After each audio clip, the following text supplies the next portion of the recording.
il faut toujours distinguer, si vous voulez, les mondes subtils et les mondes formels.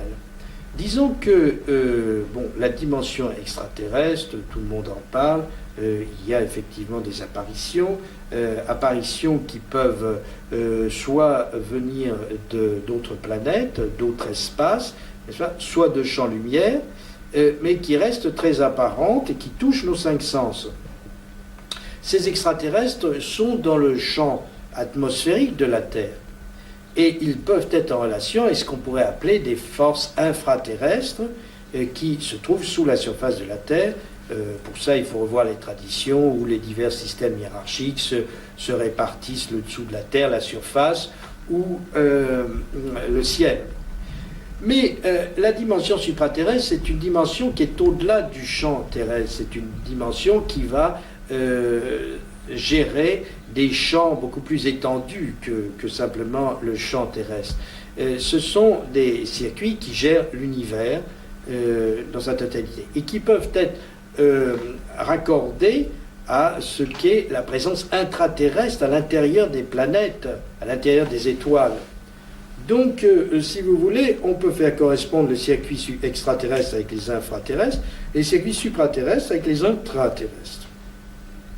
Et dans ces conditions, donc la dimension supraterrestre est une dimension de conscience et d'énergie subtile qui est hautement spirituelle et qui se sert d'étages hiérarchiques différents pour arriver à communiquer jusque dans le plan formel.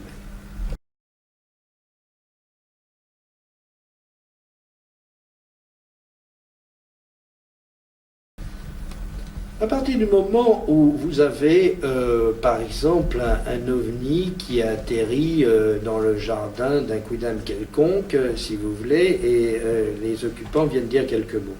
Vous avez là une manifestation formelle qui peut avoir des chances d'être issue d'autres planètes qui ont des civilisations plus ou moins avancées de 3-4 000 ans par rapport à nous. Mais cela peut être aussi des formalisations et des matérialisations de systèmes de conscience-énergie qui ont atteint un degré d'évolution tel qu'ils aient une maîtrise de l'énergie jusqu'à sa matérialisation.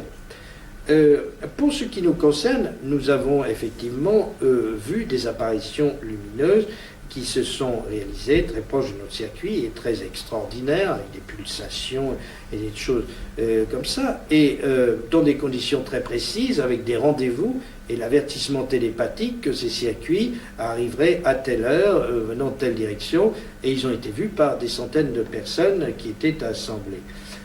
Donc des gens qui n'y croyaient pas du tout et qui se sont trouvés très étonnés. Nous avons vu aussi de ces sphères lumineuses qui étaient en stationnement au-dessus de nous et quand on les regardait, qui doucement se mettaient à se déplacer pour bien montrer qu'il y avait une relation forte et synergique entre nos circuits.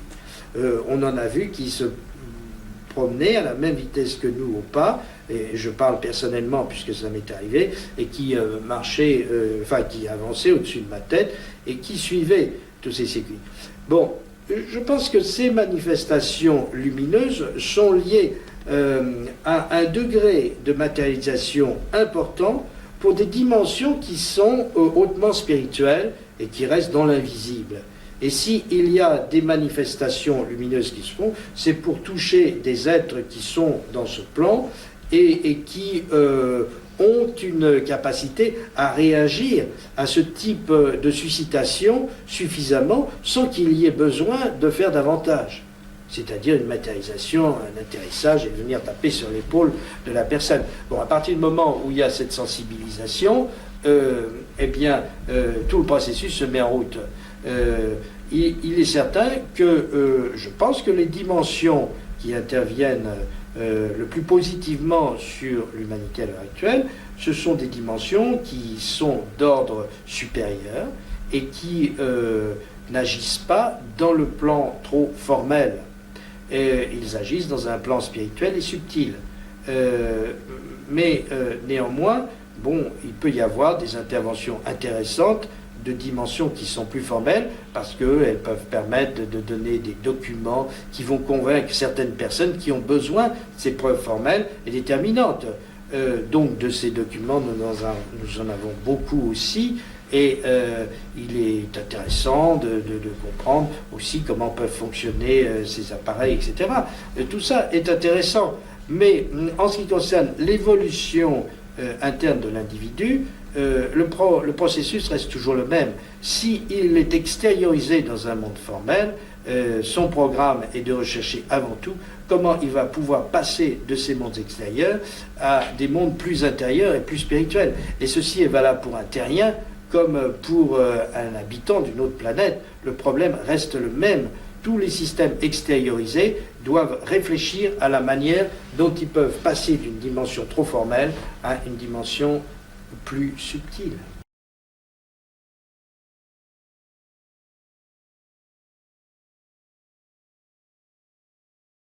Eh bien, vous avez divers niveaux hiérarchiques sur cette planète. Vous avez donc les hiérarchies qui s'occupent des plans souterrains, qu'on pourrait appeler éternels, et qui c'est un monde de puissance, et souvent de puissance relativement explosive, et qui, en arrivant en surface, sont très déflagrantes. Vous avez des hiérarchies qui s'occupent du niveau externel, si vous voulez, qui est le niveau social, le niveau de l'humanité, le niveau des structurations. Donc vous avez des gouvernements et des gens qui ont des puissances sur ce plan et qui gèrent la société. Et vous avez aussi des systèmes moins visibles qui interviennent dans cette gestion. Et puis au-dessus, vous avez des niveaux dits éternels, qui sont les plans de l'amour, de la lumière, le Fils de l'Éternel apportant le message de l'amour, aimez-vous les uns les autres, etc. Et ensuite, vous avez les dimensions, la dimension internelle. La dimension internelle est liée à la structuration et à la dimension spirituelle de l'univers, et elle se trouve donc en contact de la gestion des circuits galactiques et intergalactiques. Donc ces circuits sont très élevés. Ne peuvent pas se formuler sur ce plan avec de simples paraboles ou des termes extrêmement accessibles à n'importe qui. Ce sont des informations qui sont liées à une conscience de la perfection, donc qui réclament une grande précision dans leur formulation. De ce moment-là, on ne se trouve plus, si vous voulez, dans simplement une sensibilisation à la présence de Dieu. On rentre de plein pied dans la présence de Dieu, on la vit et on devient un effecteur précis des principes et des lois qui régissent cet univers. C'est l'objet de la transmission qui est faite dans la science unitaire.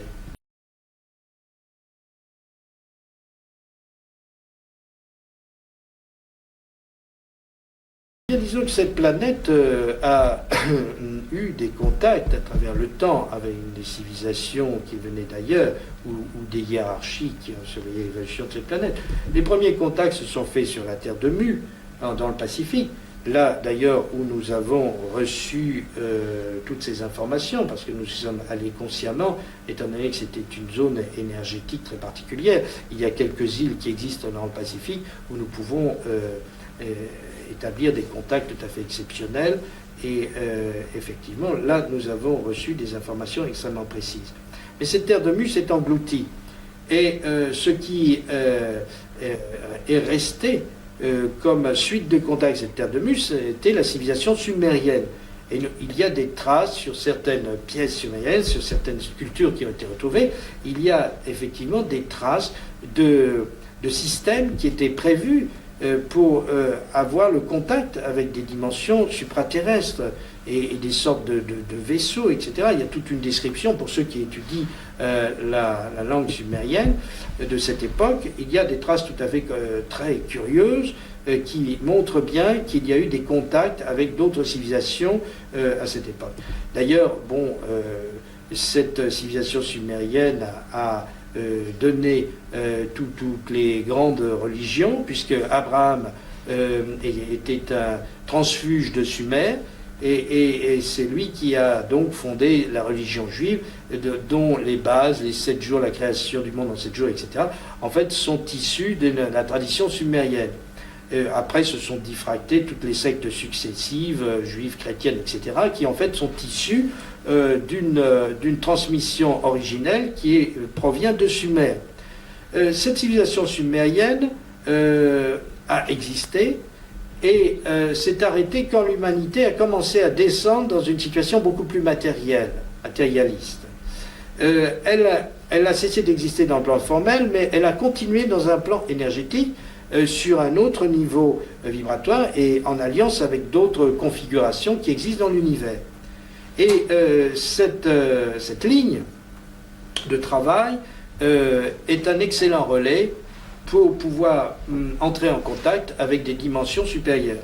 Et c'est la raison pour laquelle souvent nous passons par ces circuits sumériens, parce que pour arriver au circuit de synthèse, on passe par ces relais sumériens qui aident les êtres de ce temps les plus avancés dans cette direction, qui les aident à faire le relais avec des dimensions de synthèse pour pouvoir énergétifier leur figure et parvenir à réaliser certaines communications.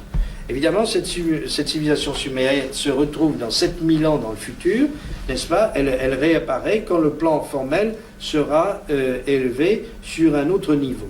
Mais disons qu'à l'heure actuelle, ça perdure sur une autre dimension, et c'est pour ça que nous retrouvons la trace dans nos textes.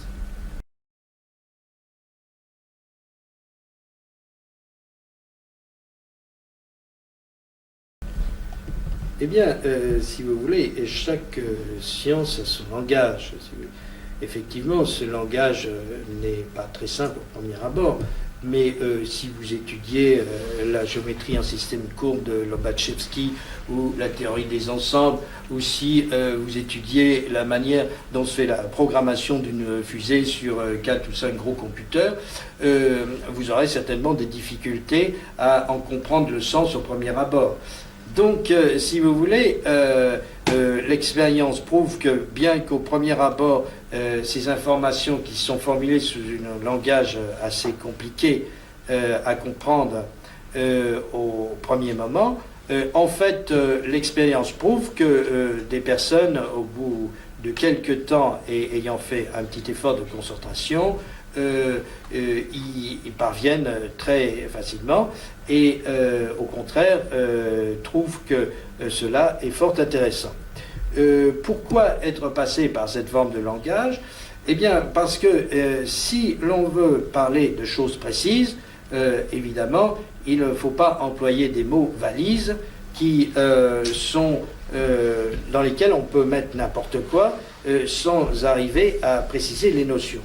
D'autre part, il est bien entendu que comme on dépasse le champ formel et qu'on aborde des champs énergétiques et subtils qui n'ont pas forcément de manifestation dans le plan formel, il est bien certain qu'il faut donner une dénomination aux fonctions qui se réalisent dans ces plans énergétiques, et on ne peut pas employer des dénominations formelles qui réduiraient à un dénominateur commun des notions qui viennent de dimensions tout à fait différentes et qui trouvent des applications différentes et des conséquences de résonance différentes selon que ça se passe dans un plan formel ou dans un plan énergétique.